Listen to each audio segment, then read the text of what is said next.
जगह जगह से ताने पड़ रहे हैं। 2018 में जो पीटीआई के लिए हो रहा था, जिस तरह जीती, बिलावल कह रहे हैं अगर आप वैसा सोच रहे हैं तो फिर पीपल्स पार्टी आपके सामने खड़ी होगी। उससे पहले वो ये भी कह चुके हैं कि जब तक वोट को इज्जत दो, आपका बयानिया था तब तक आपके साथ थे, अब साथ चलना मुश्किल हो गया है।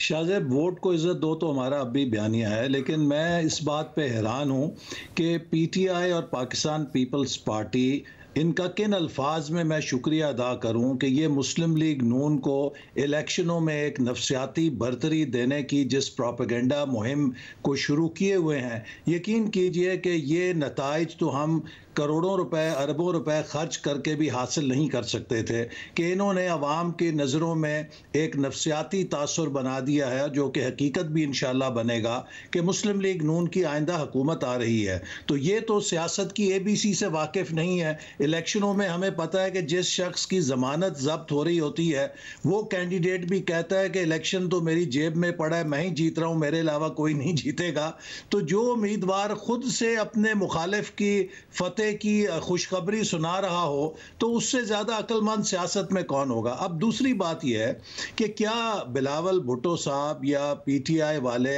लेवल प्लेइंग फील्ड इसको कहते हैं कि 2018 में जिस तरह इन्होंने एक नाम नेहाद पनामा केस के अंदर नवाज शरीफ साहब को मैदान से बाहर कर दिया और इनको वॉक ओवर मिला, और उस वॉक ओवर के बावजूद मुस्लिम लीग नून जीती, और जीतने के बाद रात को फिर वो रिजल्ट सिस्टम जो है उसको बिठाया गया, RTS को बिठा के पीटीआई को जितवाया गया। तो उस किस्म का हालात तो नहीं है। नवाज शरीफ साहब के खिलाफ अगर मुकदमों में फैसला किया गया, ये तो हुआ ना कि अगर वो फैसले दुरुस्त हो रहे हैं, चूंकि जैसे आपके खिलाफ जो गलत हुआ जाहिर है उसकी तस्हीह होनी चाहिए, जिस तरीके से JITs बनी, जिस तरीके से मॉनिटरिंग जज लगा, मगर आपके साथ जो गलत हुआ वो सही हो रहा हो, मगर इमरान खान के साथ गलती का तासुर उभर रहा हो तो 2018 वाली सूरत हाल ही हो गई ना। अब नैब देखें, आज वो पहले ही साइफर के मुकदमे में गिरफ्तार हैं, नैब ने फिर गिरफ्तार कर लिया। कुछ गलत किया है साबित करें, केस साबित हो जाएगा, खुद सजा हो जाएगी। मगर ये जो जल्दबाजियां हैं, क्योंकि आप लोगों को भी ऐसे गिरफ्तार किया जाता था ना, उस वक्त भी सवाल उठता था कि भाई हसन इकबाल साहब कहां भागे जा रहे हैं, वो तो मुल्क में वापस आए, उन्हें गिरफ्तार क्यों करना है। मगर यही हालात वाकयात होते थे।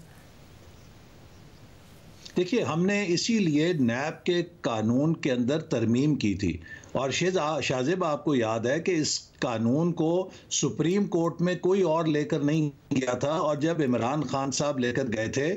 तो हम पीटीआई वालों को कहते थे कि भी देखिए, हम तो इस कानून को, पुराने कानून को भुगत चुके हैं, अब आपकी बारी है। अगर आपको वाकई दिल कर रहा है कि आप उस पुराने कानून की तलवार के नीचे खुद को लाना चाहते हैं तो फिर आ बैल मुझे मार, अगर आपकी सियासत है तो इसमें तो कोई आपकी मदद नहीं कर सकता। देखिए, इमरान खान साहब के जितने फैसले हैं वो खुद उनके जिम्मेदार हैं। जब तहरीक अदम एतमाद हुई तो किस पागल ने उन्हें मशवरा दिया था कि वो असेंबली से इस्तीफा दे के बाहर चले जाएं, वो असेंबली में बैठ के हुकूमत के खिलाफ मुजामत ना करें। उनको किस अक्लमंद ने मशवरा दिया था कि वो पंजाब और खैबर पख्तूनख्वा की अपनी हुकूमतें अपने हाथों से ख़त्म कर दें। उनको किस अक्लमंद ने मशवरा दिया था कि वो 9 मई को फौज की तनसीबात पे, शोहदा की यादगारों पे और जिना हाउस पे हमला करके पाक फौज के साथ और मुसल्लह अफवाज के साथ वो जंग शुरू करें जो हमारे अभी दहशतगर्द भी मुल्क के अंदर नहीं कर सके। उनको किस हकीम ने मशवरा दिया था कि वो नैब का वो काला कानून, जिसके ऊपर सुप्रीम कोर्ट और हाई कोर्ट कई चीज़ों को तरमीम के लिए कह चुके थे कि इससे ये सख्त जो कवानीन है ख़त्म होने चाहिए, जब पार्लियामेंट ने उन्हें ख़त्म किया तो उमर बंदयाल साहब के ज़रिए उन्होंने उनको बहाल करा लिया। तो अब इमरान खान साहब आज जिन मुश्किलात का शिकार हैं, ये सारी मुश्किलात उनकी फरमाइशी प्रोग्राम है। मगर ऐसे ना अपोजिशन का इमरान खान साहब ने कसूर है, ना एस्टैब्लिशमेंट का कसूर है। मगर ऐसे नहीं साहब, अपोजिशन का कसूर नहीं है, मगर आपके एस्टैब्लिशमेंट का भी कसूर नहीं है। इमरान खान साहब ने जाहिर है उससे बहुत ज़्यादा लाइन क्रॉस की हैं, मगर उसके बावजूद नवाज शरीफ साहब ने तो नहीं की थी ना इतनी लाइन क्रॉस, ना ही मोहतरमा बेनज़ीर भुट्टो ने की थी, जलावतनी उन्होंने भी भुगती, इसके अलावा केसेस उन्होंने भी भुगते। तो उस वक्त उन्हें किसी ने गलत मशवरे नहीं दिए थे, उसके बावजूद सब कुछ भुगतना पड़ा। तो लाजमी है कि कसूर और किसी का नहीं है, सियासतदान ही का है। जाहिर है उन्होंने लाइनें क्रॉस की हैं, 9 मई का वाकया हुआ, साइफर में उन्होंने गलत बयानी की, झूठ बोला, वो सारे मामला थे, 190 मिलियन पाउंड का केस। मगर क्या वाकई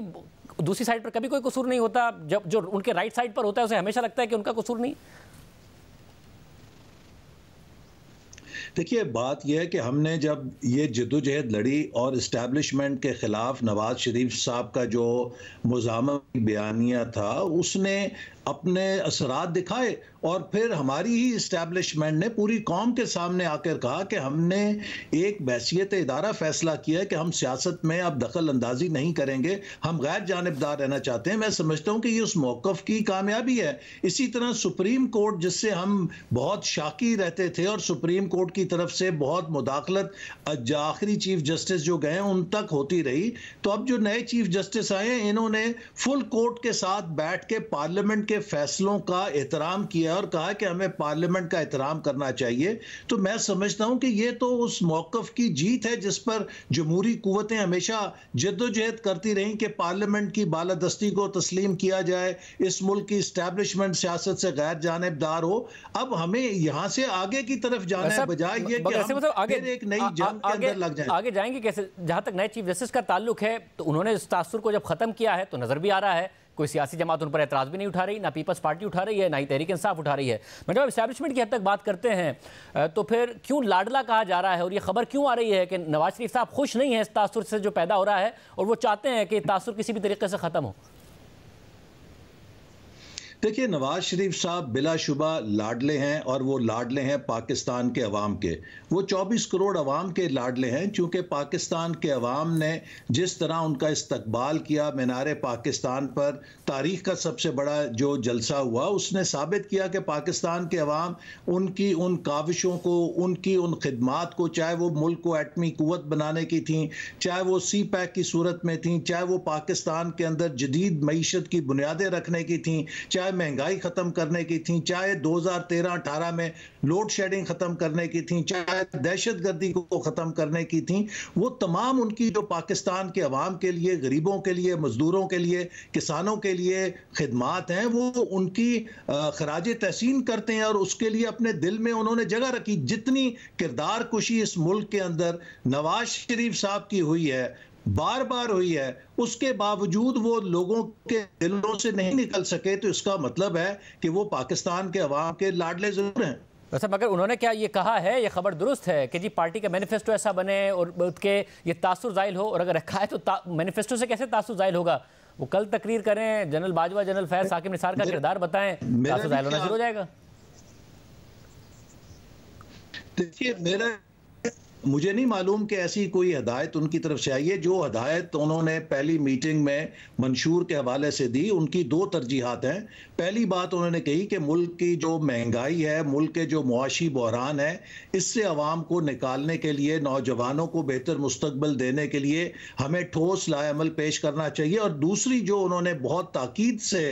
जिस बात पे इसरार किया, और मुझे याद है कि जब हम चार्टर ऑफ डेमोक्रेसी कर रहे थे उस वक्त भी जब मैंने उनसे ब्रीफ लिया था तो उनकी इसी पर अहमियत थी, और वो निज़ाम इंसाफ है कि हमें इस मुल्क के जो माहिरीन हैं उनसे मिलकर एक आम आदमी को इंसाफ देने के लिए ऐसी इस्लाहात करनी चाहिए जिससे हमारे निज़ाम अदल में लोगों को सालों साल तक इंसाफ के लिए इंतज़ार न करना पड़े। तो मईशत और निज़ाम इंसाफ, ये दो चीज़ें हैं जिनके ऊपर उन्होंने बहुत ताकीद की है मंशूर कमेटी को कि इसके ऊपर आप ठोस तजावीज़ पेश करें। वैसे मगर ये अब जो मुसलसल अलायंसेस की तरफ आप बढ़ रहे हैं, ये इसलिए कि आपको एहसास है कि आपको सिंपल मेजॉरिटी नहीं मिलेगी, वरना खैबर पख्तूनख्वा में मौलाना के साथ, फिर बलूचिस्तान, फिर सिंध, क्या वजह है कि तेजी से पहले ही, इलेक्शन से पहले ही आप अलायंसेस की तरफ बढ़ रहे हैं?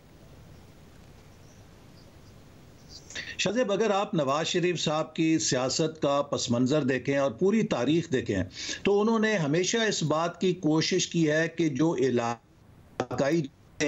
और मुख्तलिफ सूबों के अंदर जो छोटी जमातें हैं उनको कौमी धारे के अंदर लेकर आया जाए, और हर उनकी हुकूमत के अंदर उन्होंने इन जमातों को अपने साथ शामिल करने की कोशिश की है। माजी में खैबर पख्तूनख्वा से ANP के साथ हमारा इत्तेहाद रहा, इसी तरह सिंध से MQM के साथ भी पहले हम इत्तेहाद में रहे हैं, बलूचिस्तान की जो मुकामी जमातें हैं उनके साथ भी रहे हैं। इसका मकसद यही है कि पाकिस्तान के वफाक को अगर हमने मजबूत करना है तो ये इलाकाई जमातें हैं या सूबों के अंदर जो जमातें हैं इन कौमी धारे के अंदर हमें शामिल करना चाहिए। और अब जबकि पाकिस्तान एक बहुत शदीद मुआशी बहरान का भी शिकार है, तो हमारे लिए ज़रूरी है कि हम अगर बहसीत मुस्लिम लीग नून 2/3 अक्सरियत भी ले लें, तो उसके साथ हम एक वसीउल बुनियाद कोलिशन ज़रूर बनाएं, ताकि हम उन इस्लाहात के लिए जो पाकिस्तान को दरकार हैं। देखिए, अब पाकिस्तान को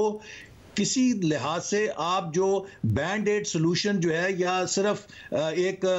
ऊपर से कोई लेपा पोती करके मईशत को ठीक नहीं कर सकते। अगर हमने पाकिस्तान की मईशत को मुस्तकिल बुनियादों पर ठीक करना है, तो बहुत सारी इस्लाहात की ज़रूरत है, चाहे वो स्टेट ओन्ड एंटरप्राइजेज हैं, चाहे वो टैक्स की लीकेज है, चाहे वो सर्कुलर डेट के मामलात हैं, चाहे वो पाकिस्तान की एक्सपोर्ट्स को बढ़ाने के मामलात हैं, चाहे वो हमारे गवर्नेंस के इशूज़ हैं, चाहे वो करप्शन के मामलात हैं। इन सब के लिए हमें ठोस इस्लाहात अगर करनी है, तो उस पर एक ब्रॉड बेस्ड नेशनल कंसेंसस की ज़रूरत है। इस्लाहात की बाकी ज़रूरत है, इकोनॉमी ऐसे नहीं चल सकती। मगर क्या अभी भी नून लीग चाहती है कि किसी भी तरीके से सिंपल मेजॉरिटी मिले? पंजाब में सर्वे कराया गया है जिसमें अब ये देखा गया है कि जिन हलकों में पार्टी के मुकाबले में जो इलेक्टेबल्स हैं उनका वोट अगर ज़्यादा तगड़ा है, तो उन हलकों में इलेक्टेबल्स को पार्टी में शामिल किया जाएगा। देखिए, जो पार्लिमानी सियासत है, इसमें आप जब शरीक होते हैं तो हर जमात की कोशिश होती है